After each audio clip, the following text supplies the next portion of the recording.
Fala pessoal, beleza? Mais um fechamento de mercado no ar. Meu nome é Rafael. 8 altas consecutivas para o Ibovespa, né?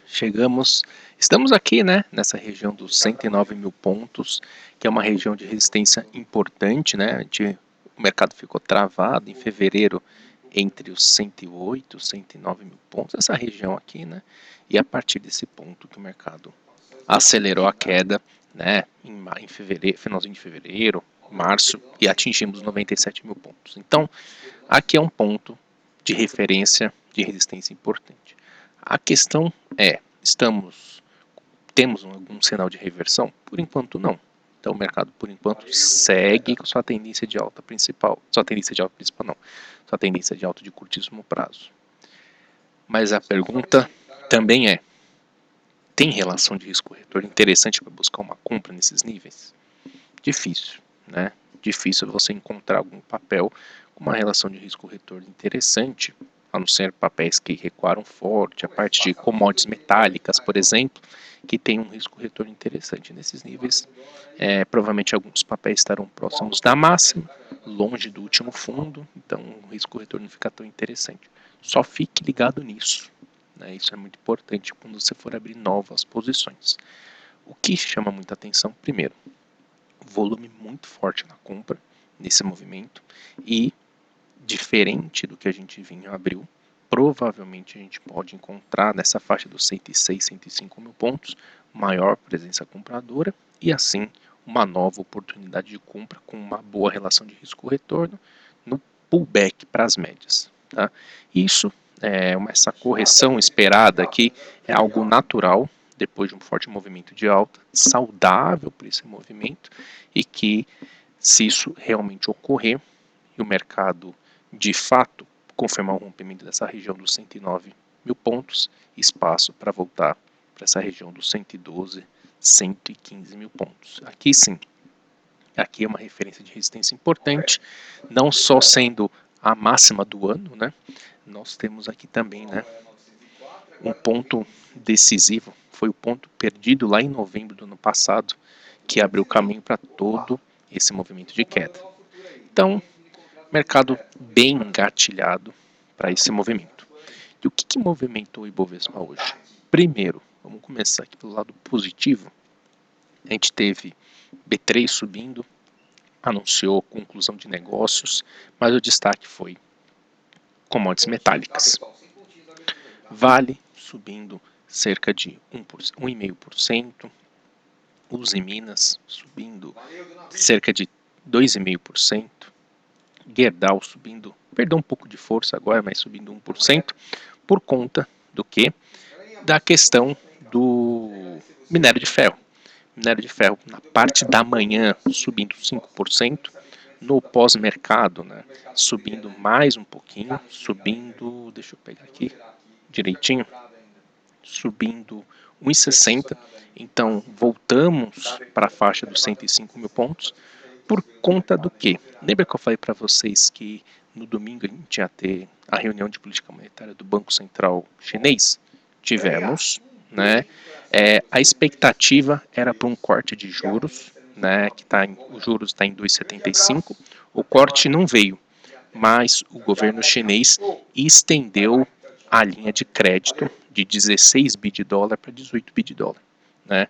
É uma linha de crédito para fomentar a indústria, a construção. Não foi um aumento gigantesco? Não.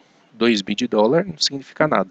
Mas aumenta as expectativas, né, reforça as expectativas que o Banco Central Chinês vai intensificar esse apoio à economia e quem sabe, né, a curva de juros por lá projeta um corte até o meio do ano. Tá? Então, vamos ver como é que vai ser essa expectativa vem guiando a recuperação do minério. Vale, no final das contas, com esse gap de alta, né, fechando aí, voltando para a faixa dos 69,70. Do outro lado, né, o dia só não foi melhor, o mercado não fechou com uma alta um pouco mais expressiva, por conta de Petrobras. Né, Petrobras aí caindo cerca de 2%. Primeiro, um processo de correção, né, só nesse mês o papel sobe cerca de 10%, e né, estamos aqui na região dos R$ 27, um ponto de de fundo que foi perdido em novembro, que abriu caminho para todo esse processo de queda. E além dessa correção, essa correção foi fomentada pelos temores, né, o receio com relação como será a mudança dessa nova política de preços de diesel e gasolina. Né? No domingo, a Petrobras enviou um fato relevante afirmando que eles vão revisar nesta semana, provavelmente na sexta-feira, vai ter uma nova política de preços do diesel e da gasolina. Levando em conta todo o direcionamento desde a entrada dessa nova gestão, provavelmente a gente deve ter uma chance grande da mudança da paridade existente entre o dólar, né, e o preço internacional do petróleo. Então, no mínimo, isso deve ser alterado. E esse tipo de alteração implica, né, provavelmente deve implicar em redução de expectativa de receita ou mudança mudança do como forte está esse fluxo de caixa, e mudança de fluxo de caixa pode implicar em quê? Redução de dividendos. Tá? Então, Petrobras caindo em relação a isso, mas em termos gráficos, acima dos R$24, tendência de alta em todos os tempos gráficos garantida, a gente só vai ver algum tipo de modificação desse processo perdendo os R$22. Tá?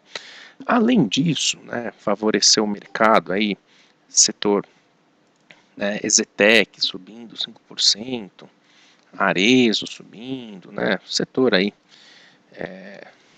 Magazine tá meio que, mas ainda até que subiu bem, até Lojas Renner subindo tal.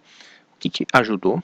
Curva de juros, né, a parte longa fechou muito, né, o F30, né, a expectativa de juros para 2029 fechou extraordinariamente, né, muito forte essa queda da curva de juros por conta, né, da expectativa desse novo arcabouço fiscal.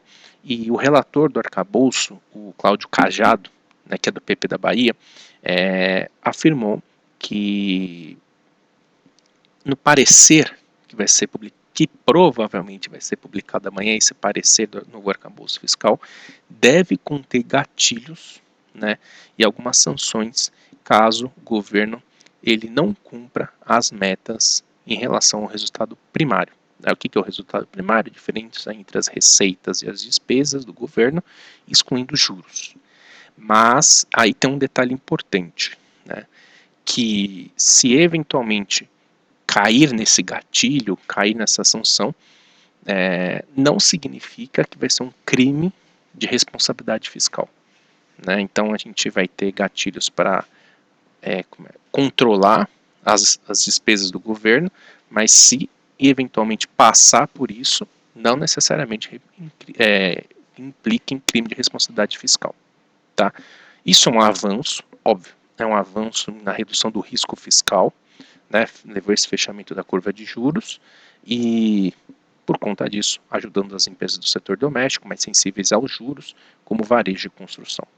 Tá certo? E para a gente finalizar, pessoal, vá aqui no primeiro post do meu Instagram, se você ainda não me segue, vá aqui na descrição do vídeo e me siga, Rafa Infobouls. Hoje é o último dia da temporada de resultados brasileira em referente ao primeiro trimestre, tá? Hoje tem Banco do Brasil, Magazine Luiza, MRV, tem muito resultado, então confere lá na agenda, né? O título é Temporada de Resultados 1T23, né? O primeiro trimestre de 2023, a agenda do dia 15/5/2023, tá? Então, confira lá que hoje tem muito resultado, último dia da nossa temporada. Beleza? Então, só para a gente finalizar, né, a gente falou bastante aqui do Ibovespa, mas é isso, pessoal, a expectativa é para chegar aqui nessa região, acredito que pode ter um pullback, alguma coisa assim, mas isso não vai invalidar essa expectativa positiva, tá? Falamos sobre Vale, falamos sobre Petro, sobre os bancos, né? É a mesma situação, os bancos andaram bem, estão em região de resistência importante. Itaú eu buscaria parcial por aqui, Bradesco também, mas Bradesco está rompendo os 15,40. Se você quiser comprar o papel, só stop é abaixo desse 14,82, mas 14,80, mas leve em conta que aqui seria um ponto para pensar em compra, tá? Então, por enquanto, nesses níveis eu pensaria muito em algum tipo de parcial, tá bom? Mesma questão de B3 aqui também, ó, candle de reversão na sexta-feira, com volume acima da média, hoje mais um candle de definição, fica ligado nisso, tá bom? Dos destaques do dia, M. Dias Branco, resultado bem acima do esperado, né, um resultado bem acima do esperado mesmo, e com expectativas positivas para o ano em relação à parte de custos, tá? Então o papel andando bem e voltando aí para a região dos R$ 37. Klabin seguindo com o movimento de alta, né, depois do resultado, então segue com sua expectativa positiva, indo em busca da faixa dos 21,40. Do outro lado, né, a gente teve queda de Braskem, para aquele negócio lá com os investidores árabes, provavelmente não vai sair. Talvez a Petrobras compre, e provavelmente não deve ser um preço muito atrativo. E BB Seguridade, resultado que foi um resultado ok, mas um resultado ok para uma empresa do múltiplo tão caro como esse, não é um resultado ruim. Tá? Então o papel caindo 5%, um dos maiores volumes aí nesses últimos anos, né? E se você está comprado no papel, se encerrar a semana abaixo dos R$ 32, espaço para uma correção mais forte, né? E aí a gente vai no semanal, e essa correção tem suporte em 30,60 e o principal na faixa dos R$ 29, tá? E também chama atenção, né? Eu sei que tem bastante gente positivo, segue com a queda depois do resultado. Muita atenção também a essa faixa dos R$ 6, que é um suporte extremamente importante. Beleza? Bom, pessoal, então é isso. Um grande abraço. Não deixe de acompanhar, né, a agenda de resultados esse último dia da temporada de resultados do Brasil. E até amanhã.